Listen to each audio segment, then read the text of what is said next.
documents out because we're going to be using the documents because now we're like, okay, we feel comfortable with the information, we know the historical stuff, but how do we break this down to do causation? How do we break it down? Because we know we've categorized.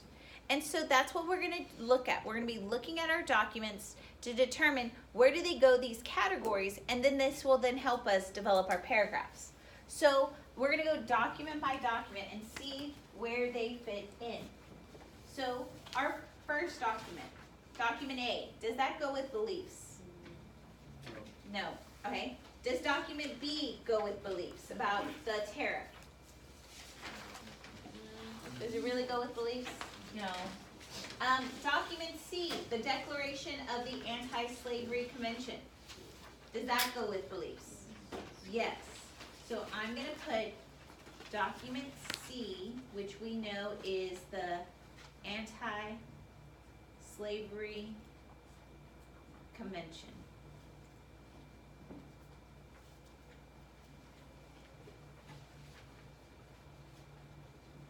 And we know this goes with the Civil War because, and belief systems, because they're evoking God, right? And this is that second great awakening, which that's what we said here, religion, second great awakening. Okay, the other thing I'm going to include in here in beliefs, which I forgot to add, and one of my classes told me, is political parties. Do political parties have certain beliefs that could cause a civil war? Yes. So this is my second part of beliefs. All right. So then let's look at document D, the gag resolution. Is that a belief? No. Document E, about Daniel Webster's speech on the compromise. Is that beliefs? No. How about document F? Can I use Sumner versus Brooks as a beliefs? Yes. So document F, this is Brooks versus Sumner. Right? This shows the beliefs of what parties? This is going to show the Republican, right? This is going to show the Northern Democrat and then the Southern Democrat, right? Because they get so heated, right? They re-elect these people.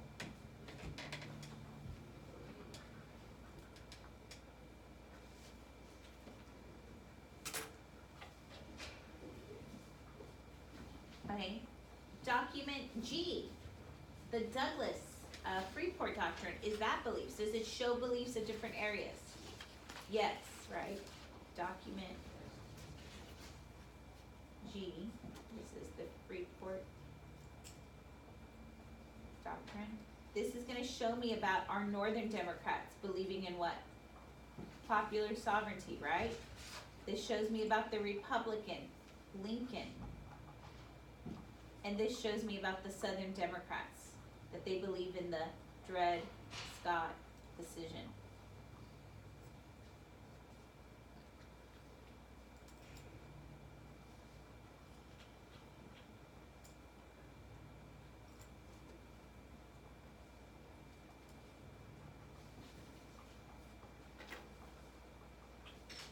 Okay.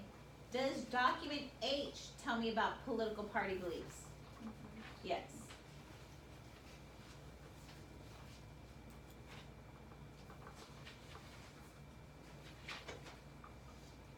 That shows me about all parties, right? It shows me about Republican, Northern Democrat, Southern Democrat, and then even the Union Party, the Constitutional Union.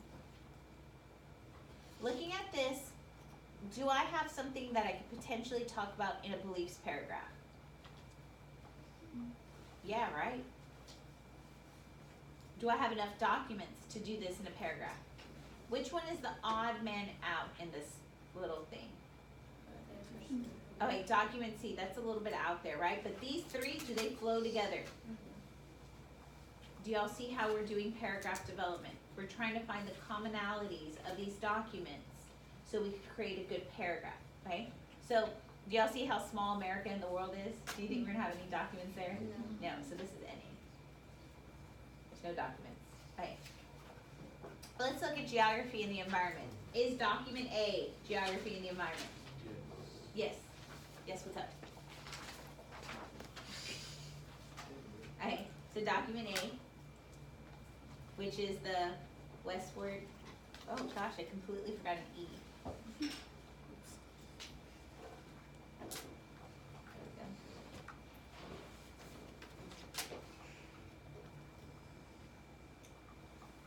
Alright, what areas would I bring about with geography and the environment so slavery could expand there? Where would I have that? Where could I refer to on the map? Is there specific places I could refer to? Could I refer to Missouri? Could I refer to Texas? And then what's another place geographically they wanted slavery to expand to? Kansas. And then California, remember that was a sore thumb. Alright, is document B about the tariffs, geography and the environment? Document C about the anti-slavery convention, is that geography and the environment? Document D, the gag resolution, is that geography? Document E, Webster's fugitive slave law, is that geography and the environment? Document F, Sumner versus Brooks, that geography and the environment? Document G, no. Document H. Okay, so is this gonna be a category that I could expand on? No, but I could possibly link this up with something else, right? What do you think I could link up geography and the environment with of our economy? Where else can I link it up with? Politics or even movement and migration, right? Okay, so we're gonna leave this one. We're gonna go to the next one, politics and power. Does document A fit into politics and power? Yes, it does. So I'm gonna put document A again. We know, I'm just gonna put map. West, map. As I added in these territories, did we come up with compromises? Okay, so I'm gonna put the word compromises. In what territories did we have compromises that became political? California, where else? Louisiana, Texas.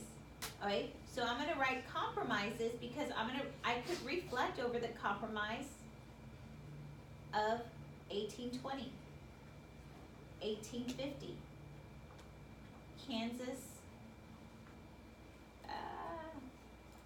in Nebraska. I can also refer to the balance between what? Between free and slave states. Could I also talk about Texas? Yeah, because Texas, were they trying to maintain that balance? So yes, it is, it's just a map about our territorial acquisition, but did our government have to sit down and say, okay, this is what we're gonna do? We had to sit down and compromise, and people in the Senate and in the House had to look this stuff over. Okay, so document A is very political. Let's look at document B. Is document B political? Yes. This is Clay, and it's the tariff, right? Did everybody like the tariff? Who wanted the tariff? The North. Who didn't want the tariff? Did they have to compromise? So this is another key thing. This is a compromise because it's going to lead to the compromise tariff of 1832 and 1833.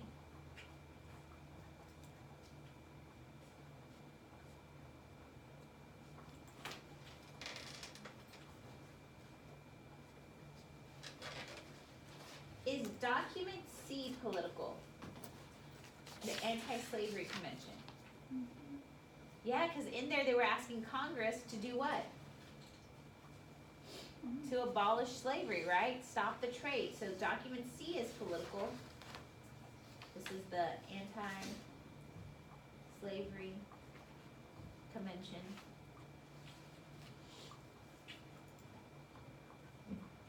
You wanted congressional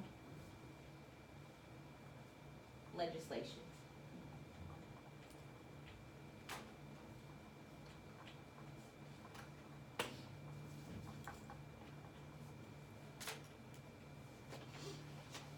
Is document D political? gag resolution, yes.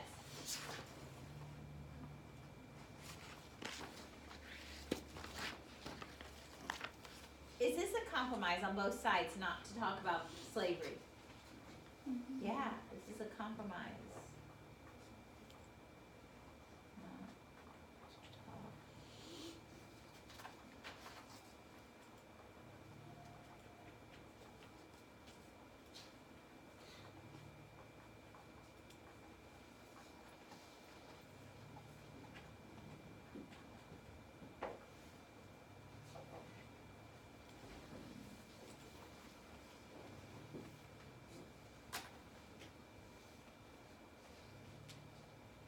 Okay, is document E political? Yes. This is Webster's speech, right? I'm just gonna put Webster. He's talking about the fugitive slave law. Did the fugitive slave law come from a compromise? Yeah, this is the compromise of 1850, and I'm just gonna put FSL. Y'all get what that means? Fugitive slave law.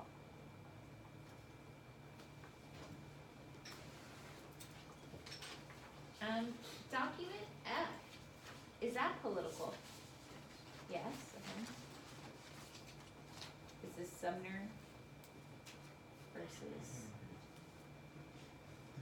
Brooks. It's political because, what are they fighting over? Kansas, Nebraska. Was Kansas, Nebraska a compromise? Compromise.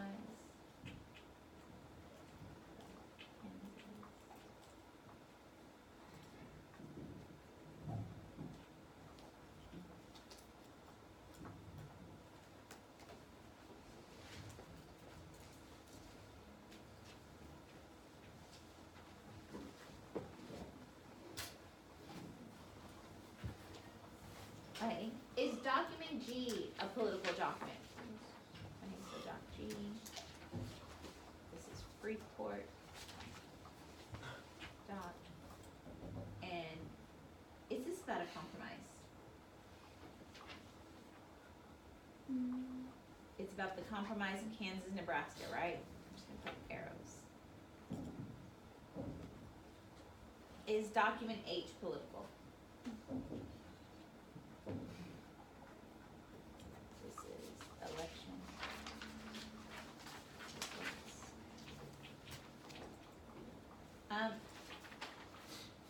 Did they try to come up with a compromise after the election results?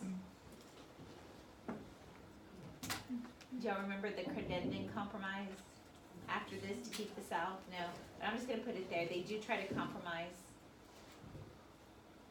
with the Credendon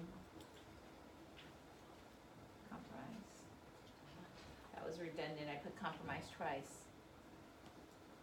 Okay, is there a trend here? Politically, what are they trying to do? So that would probably be a nicer title for this. It's political compromises. Do the compromises kind of cause the Civil War? Yes. Okay. Is this a big category? Looking at this, could you pick and choose things here? Yeah. Okay. Which one was the odd man out in this one?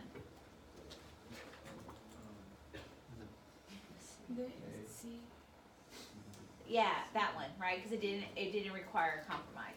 Right, let's go to the back side. Identity. Where's there any documents identity?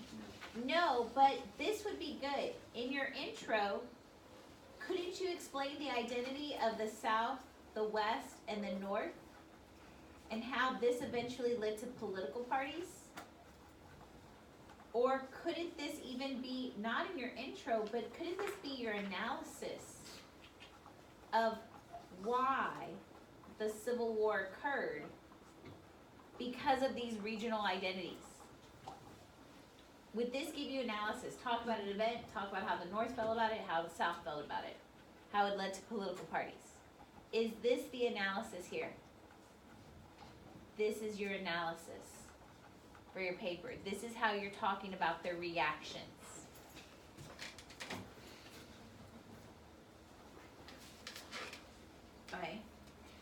So now we're on the next one, peopling and movement and migration. Does document A have peopling, movement, and migration? Yes.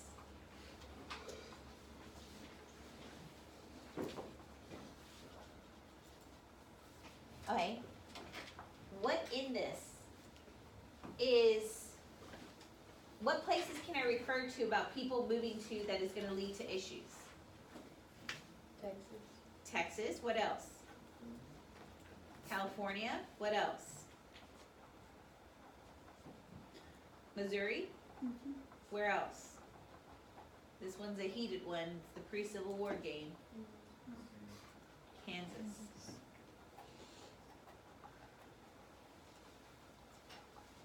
Okay, is document B peopling, movement, and migration?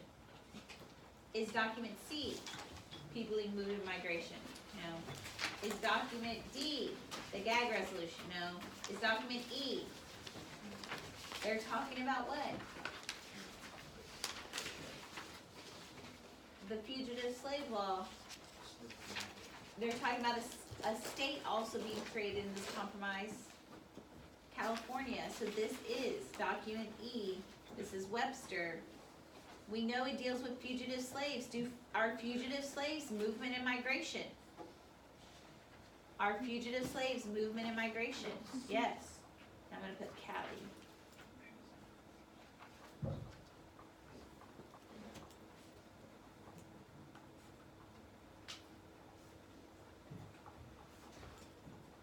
Is document F the Brooks-Sumner meeting? What are they talking about? Movement and migration to where? Kansas.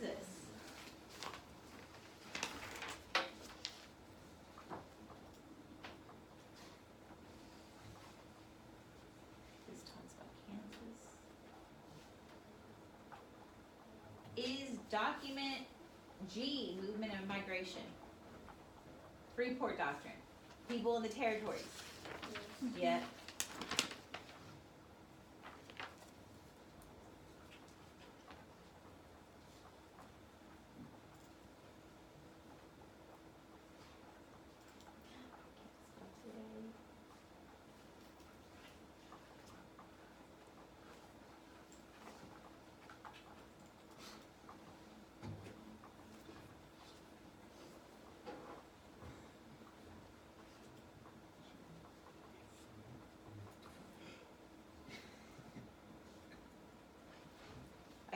Does this paragraph at least have some stuff that we could do a whole paragraph on?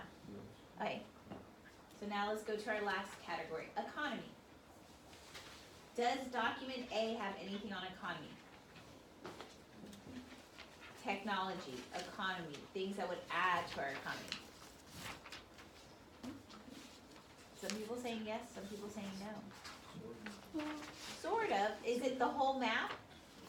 What if I were to look at document A, which is the West map, what in here can technologically or in the economy cause a civil war?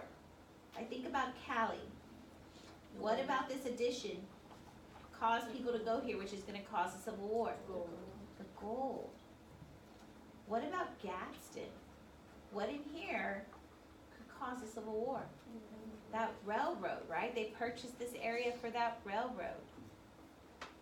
So the whole entire document, it's a lot about westward expansion and politics, right? But looking at these, did that gold, because of the addition of gold in this area, kind of cause people to go into that area and lead to the Civil War? Because it will come in as free. We know that the South, they lacked what? Internal improvements. Were they willing to buy into getting this area so they could get a railroad? Right? Is document B about the tariff? Economy and technology. Tariff, is that economy and technology? Okay. Document B, which is clay and the tariff. Did each region have different opinions on this tariff? Yes. Oh, that could be your analysis here. Is document C the Anti-Slavery Convention, economy and technology? No. Okay, document D, the gag resolution? is document E, a Webster's speech on the fugitive slave law. They want the return of what? They're what? Are slaves part of the economy? Yes. So, okay.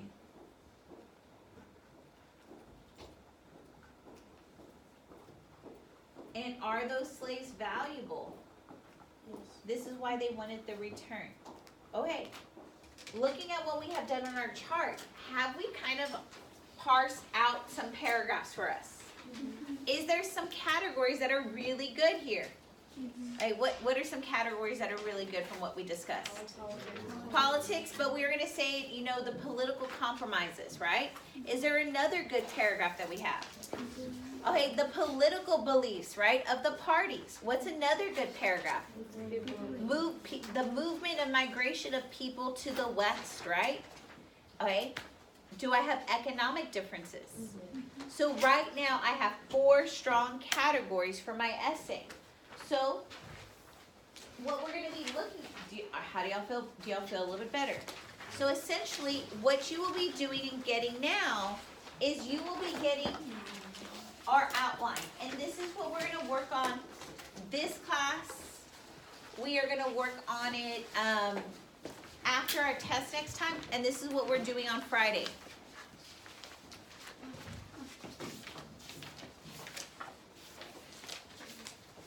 Okay.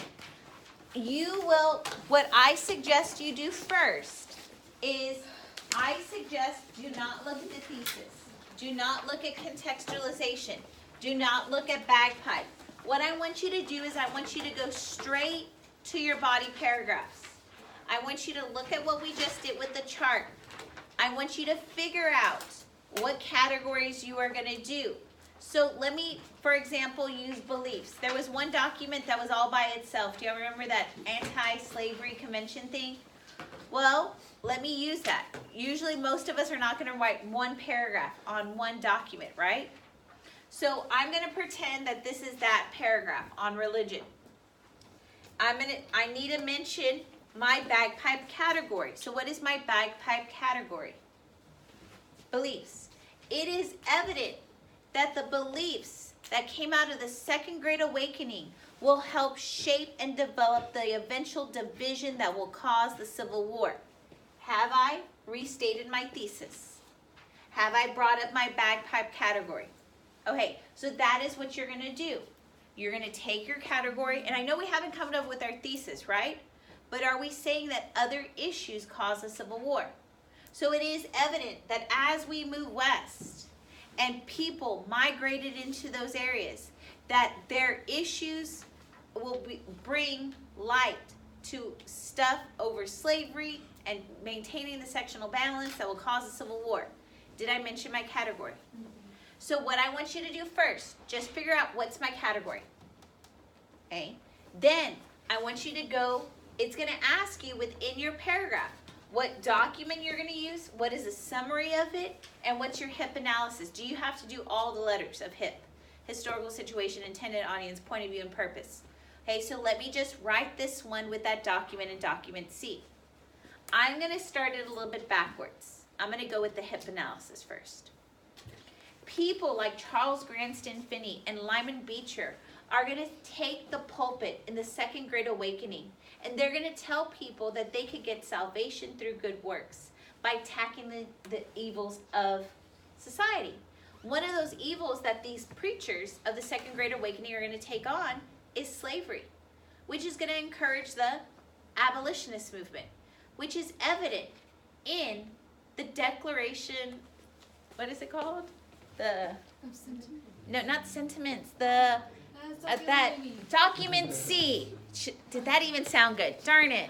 What's the name of that document? Declaration of National The Declaration of the National Anti-Slavery Convention. Oh, okay, I was on a roll and then I didn't know the name of the document and I sounded pretty rudimentary with document C, right?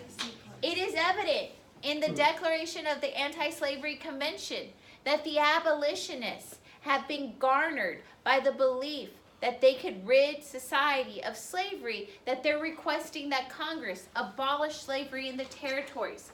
Congress stop the slave trade. Congress not to give compensation to the slave owners, but to the slaves.